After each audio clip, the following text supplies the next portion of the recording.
எல்லோருக்கும் வணக்கம். பாருங்கள், கோதுமை இப்போ முதல் நாள் ஊற வச்சுட்டு இந்த மாதிரி ஊற வச்சுட்டேன். முதல் நாள் ஊறினது இதை எடுத்து இந்த மாதிரி வடிகட்டியில் கொட்டிட்டேன். பாருங்கள், எல்லாம் நல்லா முளைப்பு வந்துருச்சு. இதில் பாருங்கள், இப்படி வந்திருக்கு. இதை நிறைய தேங்காய் தொட்டியில் இந்த மாதிரி அரைவாசி மண் போட்டு, நிறையா போடாதீங்க, மண் நிறையா தள்ளிட்டு வருது. கோகோ பீட்டும் மண்ணும் போட்டு பாதி இந்த மாதிரி ஸ்ப்ரெட் பண்ணி, இதுக்கு பாருங்கள், இந்த இதில் அப்படி லைட்டாக மண் போட்டு மூடிட்டேன். இப்படி ஸ்ப்ரெட் பண்ணி ஈவனாக ஸ்ப்ரெட் பண்ணிவிட்டு இந்த மாதிரி மண் போட்டு மூடி, இந்த மாதிரி ஒரு ட்ரே இருக்குது.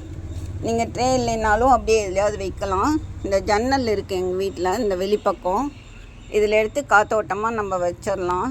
வச்சுட்டு சாயந்தரமாக நீங்கள் முடிஞ்சால் எடுத்து வெளியே வச்சிட்டிங்கன்னா அந்த ஏரில் நல்லா இருக்கும். நல்லா பிராணசக்தியோடு நல்லா கிடச்சி, மழை வந்தாலும் கொஞ்சம் அப்படியே கரெக்டான மழை அப்படி இருக்கிற இடத்துல வெளியே வச்சிட்டிங்கன்னா ஒரு 7-8 மணிக்கு 8 மணிக்கு அந்த வெயிலே போதுமானது. பாருங்கள், இது கடலை போட்டது வந்திருக்கு, பிரண்டை போட்டதும் வளர்ந்துட்டுருக்கு. இந்த மாதிரி வச்சுட்டு ரொம்ப கடுமையான வெயிலில் இது வைக்க வேணாம்.